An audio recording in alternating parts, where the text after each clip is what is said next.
There's not many things better to top your Mexican dishes, or any other dishes for that matter, with than queso.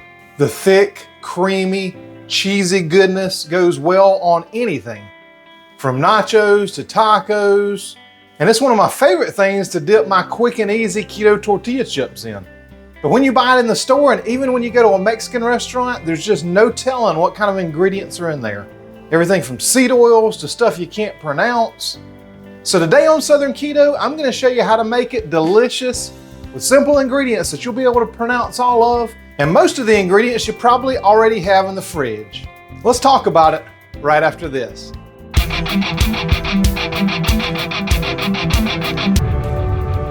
This queso is going to be one of your favorites. It's a condiment, it's a dip, it's a sauce. You can use it for all kinds of different purposes. The purpose I like best is putting it on anything and just eating it. If you're on a keto or low carb diet, you need a little extra fat, and you're good with cheese, this will be perfect. You could add extra meat to it. So let's get into this versatile queso dip. I'll show you why I love it so much and why you will too. So cheese, please. Let me show you the ingredients you need to put together this queso. Now the first thing you're gonna need for this queso is some cheese. Now I use the sharp cheddar cheese. You can use whatever you like. A lot of people will like a Colby Jack or like a Monterey if you like a little lighter of a dip. But for me, the sharp cheddar cheese gives just the taste that I want. The next thing you're gonna need is some garlic. And you can mince your own garlic. It's actually a lot better like that. But for me, it's just too much hassle. I'd rather just squeeze it right out of the bottle that I get at Walmart. The next thing you're gonna need is some xanthan gum. And if you're serious about keto cooking, especially doing gravies and anything you gotta thicken, this has got to be in your pantry. The next thing you're gonna need is some heavy whipping cream.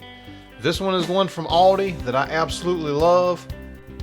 Aldi just really takes care of the people that buy the food there and the farmers. They don't let the farmers use any hormones in this stuff either. So it's very clean. The next thing you're gonna need is a can of these fire roasted diced tomatoes.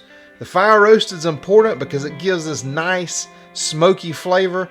It just adds another layer of flavor to this beautiful queso dip. And then you're gonna need an onion. And I love these Vidalia sweet onions from my neighbors right down south in Georgia.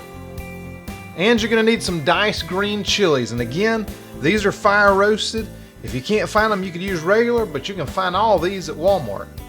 And then you're gonna need some butter. And I only use grass-fed butter. I'll either use this Kerrygold or I'll use Aldi's version, which is the same thing, just labeled for their store. You're gonna need some salt. And you're gonna wanna use either the Redmond's real salt or some of the pink Himalayan salt because it has the highest concentration of minerals. And you're gonna need some ground cumin. The cumin just adds yet another layer of flavor, and it's great for chilies and anything where you want a little extra like this dip. And you want some smoked paprika. Don't go for the regular paprika, you need the smoke. We got 3 layers of different smoky tastes in this, and it makes a huge difference. And you're gonna need the dark chili powder. You might think the dark is spicier. The dark chili powder has a much milder flavor, and it's perfect for this queso. And last but certainly not least, you're gonna need some regular black pepper. You can grind it fresh or just get it in the jar. So first we're going to grate our cheese. Now I always grate it fresh. I never use any of the stuff in the bags because of the additives they put in there. And if you like the additives, hey, go for it. Or if you need to save a little time, I mean, there are worse things for you, but to save money and for better taste, just grate it yourself. Then we're gonna take care of this onion. We're gonna chop this up. A lot of times I'll use my chopper, which is definitely the easiest way to do it, but I just want to show you my fancy chopping skills today. I don't do it much. I like having the uniform size of the onions, putting it in that chopper, but hey, let's see how this goes today. I mean, that's some ninja type stuff right there, right? You didn't know I had that in me, did you?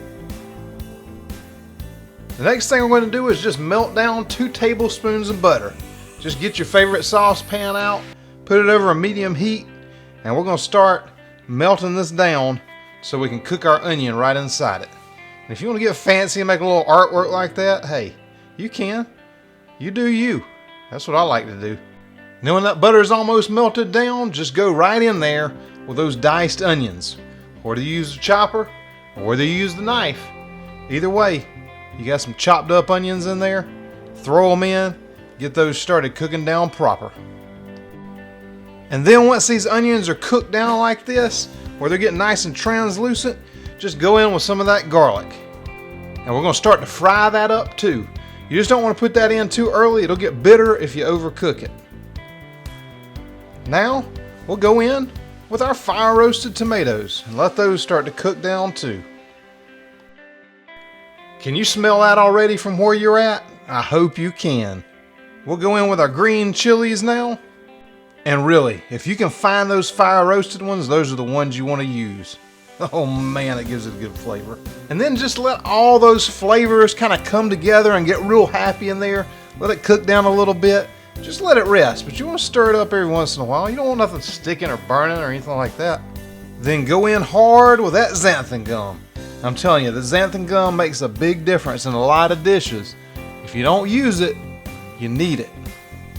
And even though I'm going to be stirring this up in a minute, I still just like to sprinkle it all over just to make sure that you don't have any little clumps of it in there.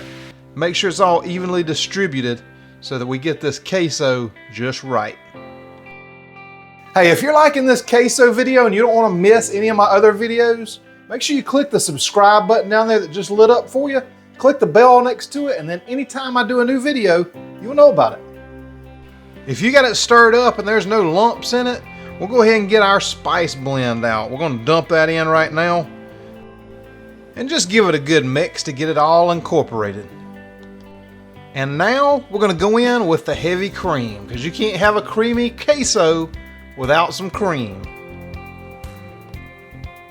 So just dump that right on in. We're going to stir it in to combine it. And we're just going to warm up that cream, all those other ingredients, and get it where it's a little bit thicker. And then comes the fun part. And speaking of the fun part, how about some sweet stirring music? So once that's thickened up, you see how it kind of changed color a little bit right there? Man, that's getting right, and that's what you want. Just keep working that around like that and make sure it doesn't stick, because now it's time to go in with the cheese. We've built all the layers of flavor. Now we got to build that queso. So make sure you get all that cheese in there, and we're going to start whisking that up. Now you get to the point where you got to taste it. So you want to check, make sure you got enough of the seasonings in there. And you also want to check and make sure it's the right consistency. If not, throw some good cream in there. And just get it to the texture you like. Everybody's a little different, and every cheese sauce is a little different, so just do what you like. Now the way I like to finish this, and this is totally optional, but I like to get just a little bit of lime. About half a lime there, and just squeeze that juice right on in, and then mix it in. Gives a great lime flavor. It's just a great finish. And look how beautiful that cheese sauce looks. And like I said, if you like it a little thinner, you can thin it out a little bit with a little more heavy cream. But oh man, that is delicious. Look at all those layers of flavor. You can see them in there. They are so happy. Oh man, I might just eat this right out of the container. Now that's some delicious stuff. Make sure you leave a comment down there and let me know what you're going to use it on.